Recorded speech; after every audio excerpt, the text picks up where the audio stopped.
اس کے خلاف پروپیگنڈا کرنا یہ نہ عقل مندی ہے، نہ انصاف ہے، نہ دیانتداری ہے۔ ایسے واقعات اسکول، کالج، یونیورسٹی میں بھی ہوتے ہیں۔ وہاں اگر کوئی بچہ استاد کے تشدد سے مر جائے تو کیا ہم تمام اسکولوں کو برا کہتے ہیں؟ نہیں کہتے۔ تو پھر صرف دینی ادارے کو کیوں نشانہ بنایا جائے؟ ہم انصاف کا تقاضا کرتے ہیں، جو بھی اس ظلم میں شریک ہے اسے قرار واقعی سزا دی جائے۔ یہ اسلام نہیں، یہ جہالت ہے، ظلم ہے، درندگی ہے۔ السلام علیکم ورحمۃ اللہ وبرکاتہ۔ میں ہوں کفایت اللہ اور آپ دیکھ رہے ہیں الکفایہ 360 اردو۔ آج ہم بات کریں گے سوات کے علاقے میں جو واقعہ پیش آیا۔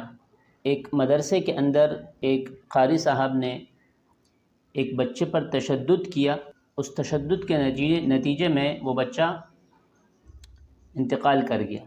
یہ انتہائی افسوسناک اور المناک واقعہ ہے۔ یہ خبر پورے معاشرے کو ہلا کر رکھ دینے والی ہے اور اس پر جتنا افسوس کیا جائے کم ہے۔ لوگ قاری کو مورد الزام ٹھہرا رہے ہیں، وہ واقعی ملوث ہے اور یقیناً سزا کا مستحق ہے، لیکن میری ذاتی رائے اور تأثر یہ ہے کہ اصل مجرم مدرسے کا وہ محتمم ہے جس کی نگرانی میں یہ سب ہوا۔ البتہ اگر اس کی غیر موجودگی میں یہ سب ہوتا ہے یا علم ہو جانے پر اس کی روک تھام کرتا تو پھر یقیناً بری الذمہ تھا، لیکن بعض طلباء کے بقول خود بھی اس نے بچے کو تشدد کا نشانہ بنایا۔ ہم یہ واضح طور پر کہتے ہیں کہ جو بھی اس ظلم میں شریک ہے وہ مجرم ہے، چاہے وہ قاری ہو، محتمم ہو، استاد ہو یا کوئی اور ہو۔ اسلام میں ظلم کی کوئی گنجائش نہیں، نہ مدرسے میں، نہ اسکول میں، نہ کالج میں، نہ یونیورسٹی میں، کہیں پر بھی ظلم کی گنجائش نہیں۔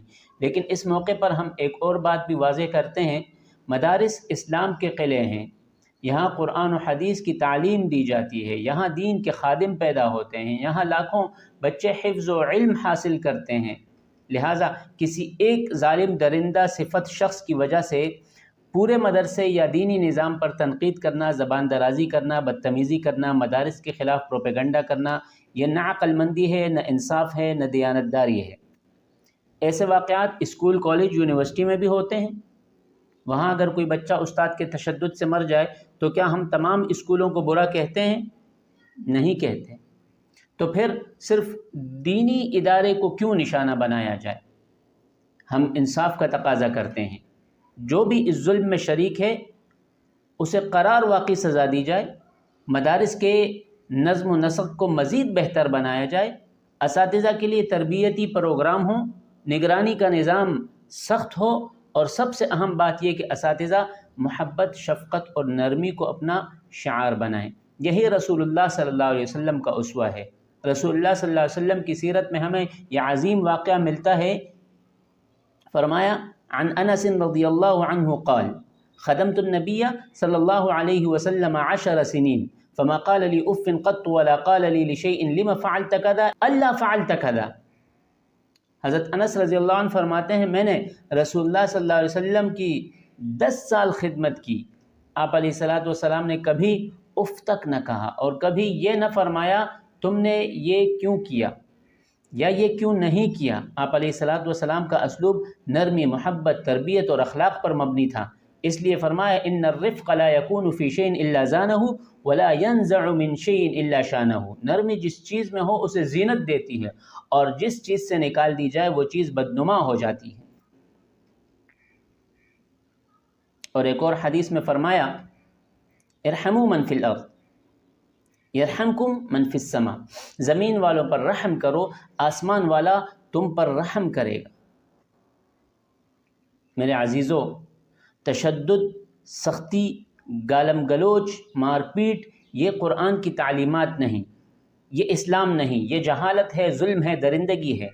ہمیں اپنے دینی اداروں کو ظلم سے پاک کرنا ہے، محبت سے لبریز بنانا ہے، ایسے واقعات کی روک تھام کرنی ہے تاکہ نہ دین بدنام ہو، نہ مدارس کی حرمت پر حرف آئے اور نہ ہمارے معصوم بچے ظلم کا شکار ہوں۔ ہم مطالبہ کرتے ہیں کہ ایسے مجرموں کو عبرتناک سزا دی جائے، لیکن ساتھ میں اپیل کرتے ہیں کہ مدارس کی توقیر اور علماء کی عزت و احترام کا خیال رکھا جائے اور یہ قرآن کا اعلان ہے، وَمَنْ قَتَلَ مُؤْمِنًا مُتَعَمِّدًا فَجَزَاؤُهُ جَهَنَّمُ خَالِدًا فِيهَا وَغَضِبَ اللَّهُ عَلَيْهِ وَلَعَنَهُ وَأَعَدَّ لَهُ عَذَابًا عَظِيمًا۔ اور جو کسی مومن کو جان بوجھ کر قتل کرے تو اس کی سزا جہنم ہے جس میں وہ ہمیشہ رہے گا، اور اللہ اس پر غضبناک ہوگا اور اس پر لعنت کرے گا اور اس کے لیے بڑا عذاب تیار کرے گا۔ ساتھ ہی یہ بات بھی سمجھنی چاہیے کہ استاد کا شاگرد کو تنبیہ کرنا یا اس کو تھوڑی بہت سزا دینا کوئی ممنوع بات نہیں ہے، بلکہ رسول اللہ صلی اللہ علیہ وسلم نے بچوں کی تربیت کا یہی طریقہ سکھایا ہے۔ حدیث شریف میں آتا ہے، مروا اولادکم بالصلاۃ وهم ابناء 7 سنین واضربوهم علیہا وهم ابناء 10 سنین۔ بچوں کو 7 سال کی عمر میں نماز کا حکم دو، اور جب وہ 10 سال کے ہو جائیں اور نماز نہ پڑھیں تو انہیں تادیباً مارو، یعنی تربیت کے لیے نرمی کے ساتھ ساتھ بعض اوقات ہلکی سزا بھی جائز ہے، لیکن وَاضْرِبُوهُمْ فرمایا، فَاقْتُلُوهُمْ نہیں فرمایا، قتل کا نہیں کہا، سخت تشدد کا نہیں کہا، بلکہ صرف اتنا کہا کہ کچھ تادیب ہو تاکہ بچہ درست راہ پر آ جائے، تربیت ہو، اصلاح ہو، فلاح ہو، نہ کہ انتقام، غصہ، درندگی۔ اللہ ہمیں ہدایت دے، ہمارے اساتذہ کو نبی کریم صلی اللہ علیہ وسلم کے اسوہ پر چلنے والا بنائے، ہماری درسگاہوں کو ظلم، غفلت اور لاپرواہی سے محفوظ فرمائے، آمین یا رب العالمین۔ والسلام علیکم ورحمۃ اللہ وبرکاتہ۔